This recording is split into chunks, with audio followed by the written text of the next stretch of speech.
Hello, hello. Oh man. Uh, I just watched episode 4 of Roll Over Dead. Of course, there might be other seasons in the future, so this is season 1. Uh, I liked it. I think it's the best episode so far. It adds a lot more lore. It adds a lot more better stuff. Like, the first 3 episodes were mid. I think this is a decent, 7 out of 10. Maybe even I wouldn't say an 8. Like, maybe a 7.5 out of 10 of an episode. Like, it was good. It kind of added tension, but it also added some lore. Also, I remember the girl's name is Milkheat. Uh, Also, this girl Sarah, I thought she was annoying. I think she still is a little annoying, but not horribly annoying. Uh, but it adds stuff. This is kind of getting into spoilers, but it's gonna. It shows that maybe the demons aren't really evil. Maybe it's the creatures or the Church of Origin, because they apparently or might have done you know uh they might have experimented on people and shit and made horrible creatures, which apparently maybe Flum is actually stronger than the scan says, because she took out a creature's orb and this female demon named Nagashi, one of the two. Nagashi, maybe? I don't fucking know. Nagashi? I don't know. The pussy. I don't fucking know, man. Uh, which also, I don't know what's up with the animation team and just giving the fucking demon big old boobies, but hey, boobies, am I right?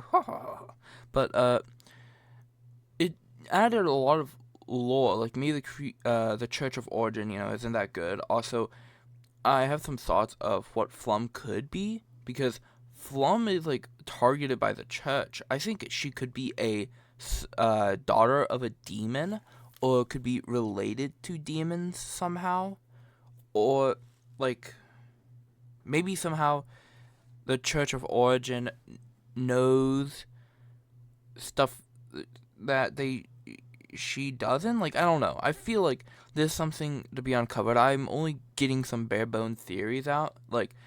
Maybe uh there's a bounty on her from uh Dean and the gang, and maybe the church is going after her, but the laboratory was very old, so it couldn't have been that, I think. Uh so I think it could just be she is a daughter of a demon, but this also shows that demons don't really hurt humans. There has been casualties caused by demons, but not like totally. That, and apparently Sarah, the blonde-haired girl who I think is annoying, uh, might have actually not been her town might have not been destroyed by demons, and maybe this is a little theory, but maybe it's the Church of Origin who burned it down to get more people and to seem nicer and better than they actually are. So those are just my little theories. I did like the ogres, and the spiral and how it connects to stuff, because the spiral is the logo of the church. So that is interesting. This adds a lot to think about. And I'm a surefire thinker. I like thinking a little bit, you know. Uh,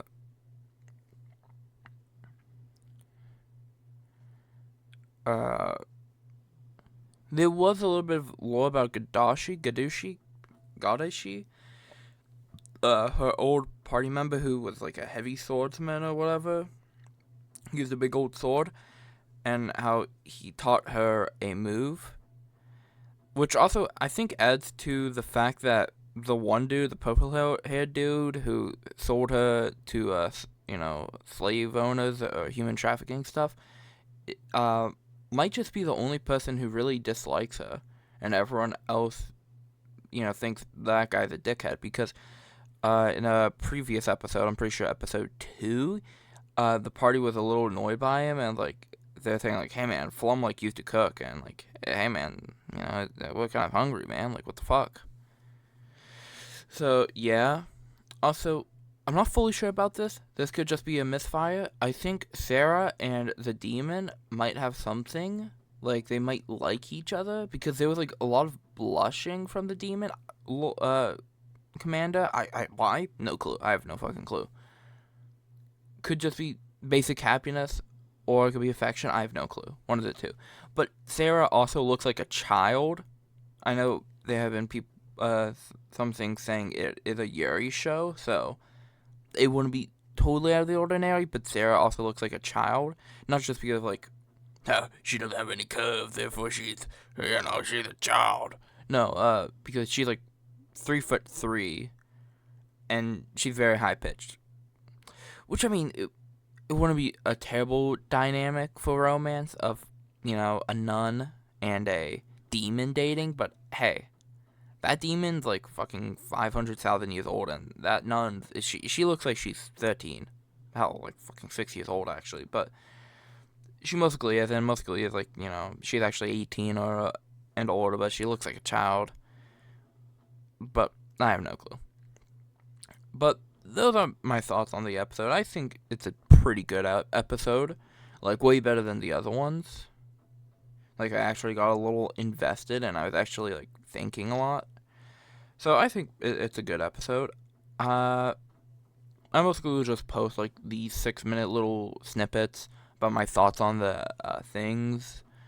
On, like, anime episodes and stuff. Like, not with stuff. I might, like, after I'm done with a good chunk and I'm making an hour-long video, I might, add, say my final thoughts, what I've actually, I'm like, hey, this is what I know. This is what I'm thinking now. But this is mostly just my theories. I know there's going to be a little bit more stuff in episode 5 that might continue this. Or if episode 5 might just be a mid-episode and just, like, reeling from the action. I do think some of the dialogue is still iffy, but I do think the dialogue is way better, and the world building is way better in this episode. So, yeah, I would commend this. It's a pretty good episode.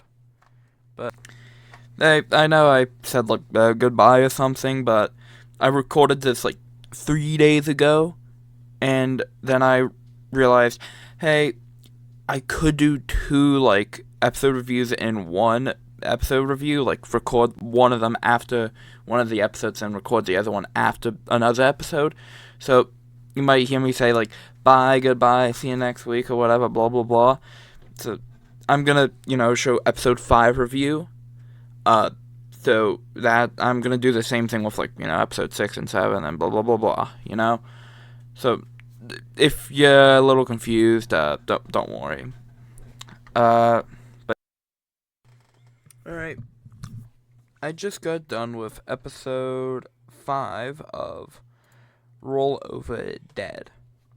Pretty sure it's called Roll Over Dead. I mean, episode 5. Yeah, it's episode 5. Alright, so I think it's maybe one of the worst episodes. Not terrible, but it's kind of eh.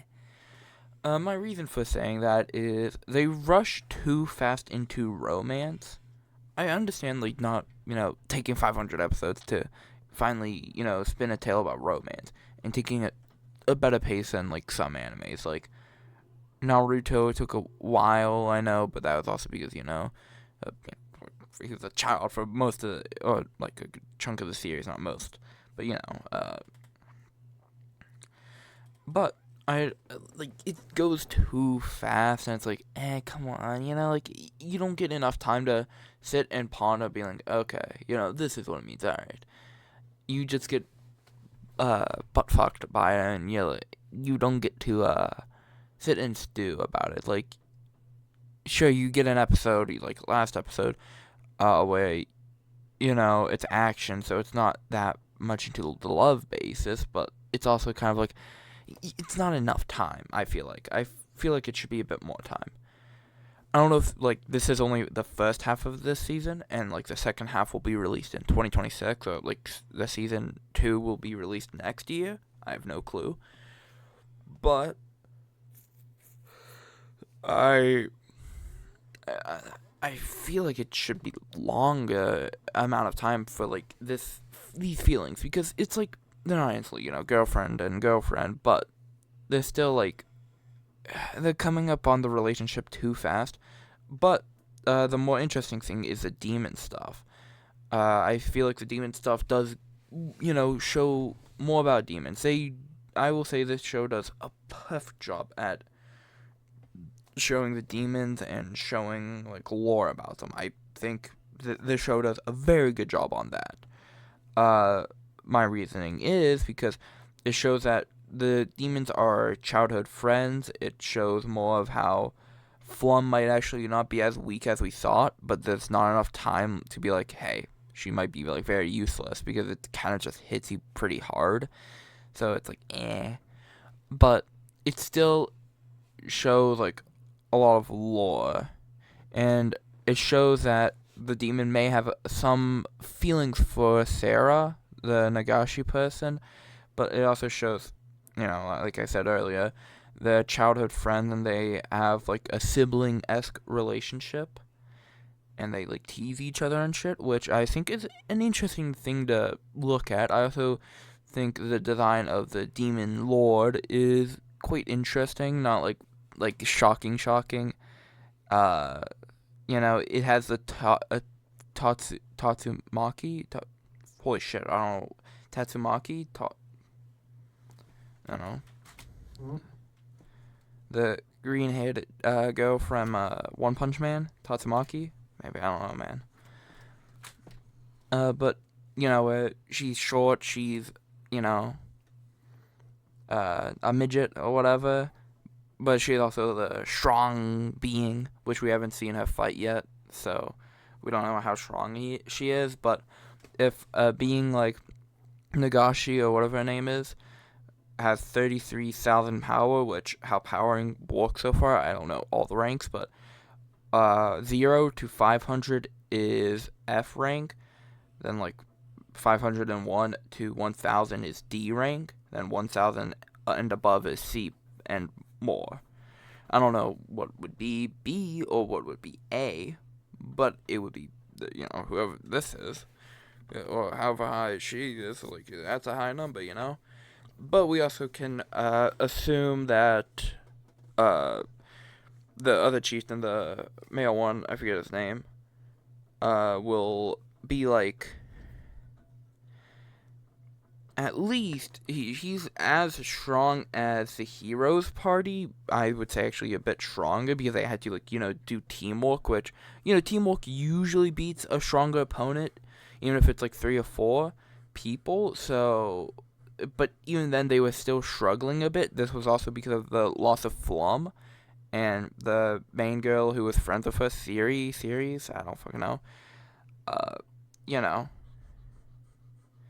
it was like dropping the ball a bit, but still, it looked like they were in the middle of a fight, and it was taking a bit of like time to do it. So I think it's reasonable to assume the heroes party itself would most likely land like S tier in total.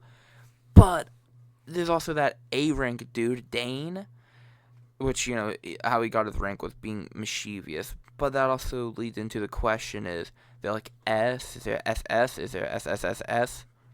Like, how far do they go? Is there even S tier, or does it go like even further? Does it go into like numbers, like how One Punch Man does? And I don't watch One Punch Man, so I could be just saying bullshit. How it's like A1 or something.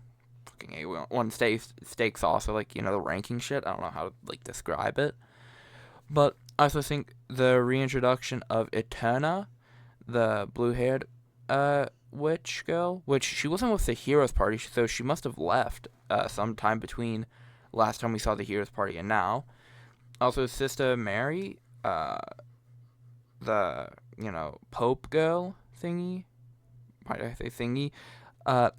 Is like, thinks Flum does have a reason of existing, and being strong possibly, but also earlier she wasn't healing Flum, even though like, because the person not Dane, G something, I fucking forget what, Gain, I don't know, fucking Gain Max, Goon Max, yeah, Goon, or whatever his name is, was being a dickhead, saying, hey man, you should heal her, and she didn't, which would, hey man, that's not really like, the name of the creature of origin or god of origin.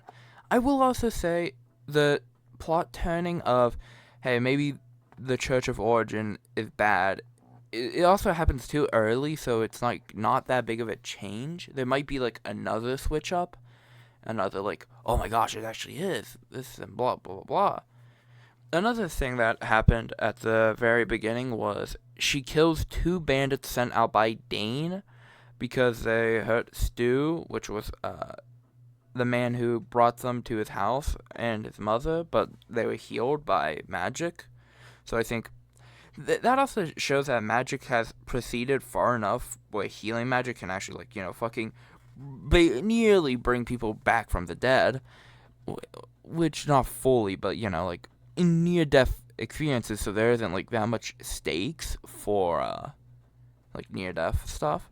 So I think that's kind of but it's not horrible. Also, it gives a moral dilemma to Sarah. Is this really justice, killing people even though they're very evil? Which I think it kind of is, because I don't think they'll change, as Flum says. But also, it's kind of like, I understand the character. I like the character, how she is more innocent and more like not understanding, but also Flum interacting with her is like, oh, this is how it goes, this is how you do it, this is actually justice, and it's like so nonchalant and trying to teach her. It's kind of like annoying. I dislike it a lot. I also think for the love, I know I already went over this, but I think her reaction with Milkheat is like too over dramatic. I dislike how over dramatic and like how overexerting. Like, I feel like the reason why I dislike the dialogue is because it overexerts itself. I think it should have a bit less overexertion, or a bit like, it's like a bit too much. It's a little too unnatural. But also along with that, I don't know. No. What else could I say about the episode? There's not a lot much else. I don't know how Dane will find out about it. Mostly no, like, messengers. Do I have any theories? Let me think. If I had to guess, since the orcs were like 2,000 or 1,000 something, I'd have to say like B rank would most likely be 2,000 to 2,500, because Sarah was about 1,000, and Flum at the beginning of the little arc for getting the flowers for that one dude, it was like, I'm pretty sure she was near 1,000. So they both must have been 2,000, which they were able to kill a normal orc, which was 1.7 thousand. But that twisted orc must have been like 3,000 maybe. You also have to like stab a core to like fully kill it.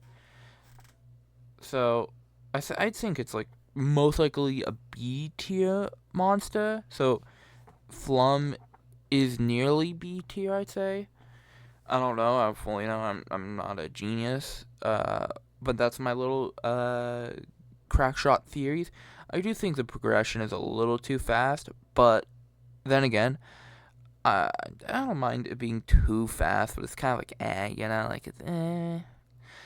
So I think it's a kind of a mid episode. It does give a little bit of information about the demons and Eterna, which I like. Eterna apparently fucking hates the purple-haired dude, Guna, whatever his name is.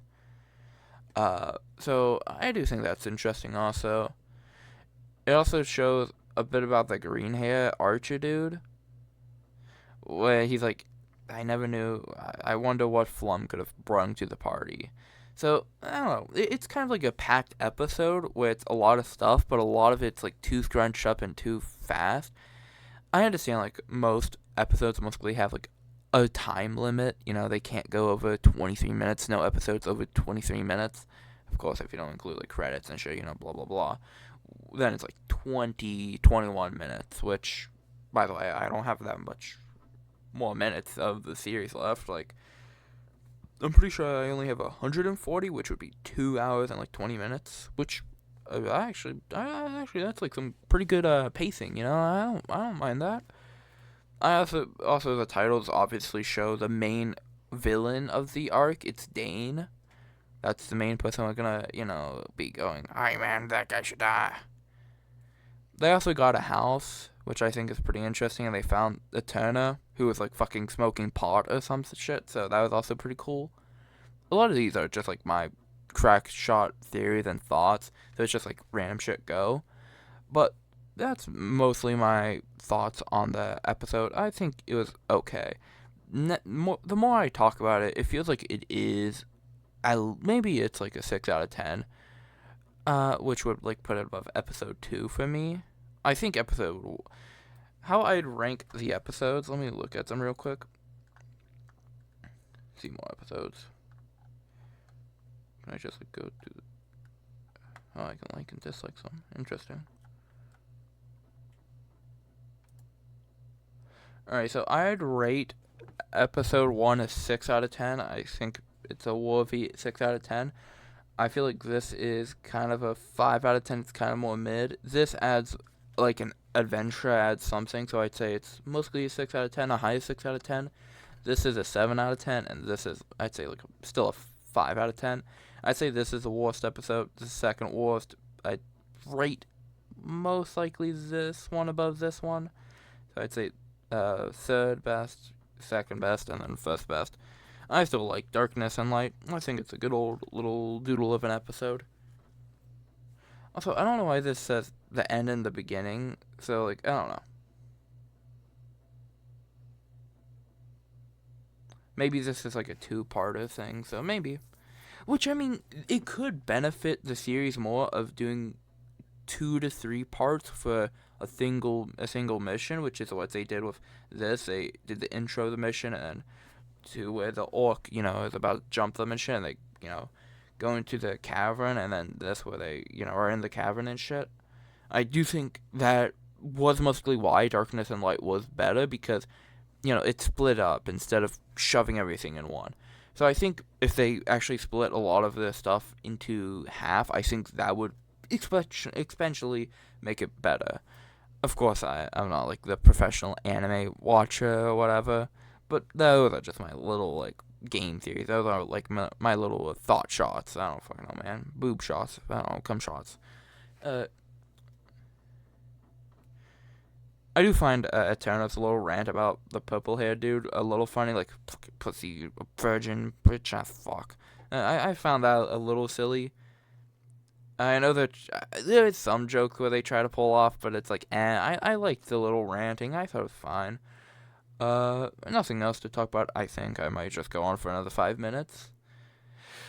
But, honestly, an okay episode. I'm mostly going to watch more of the series tomorrow and give more of my thoughts. A lot of this like one day, but I'm like splitting these videos up like every other day. I'm mostly going to do a gaming video once per week and then sprinkle anime thoughts around the week and stuff. Or I might just like make super cuts where it's like 2 episodes in one. Because like, I might make this one and like the last one into like its own super cut. Because the last one was 6 minutes. So it might just depend on the episode and shit. Blah, blah, blah, blah, blah. But either way, bye. 6 out of 10 episode. I'm getting to like the series more. I think people should mostly watch it. I might also just increase the rating from 1 to 10 to 1 to 100 to make it more flexible, but bye.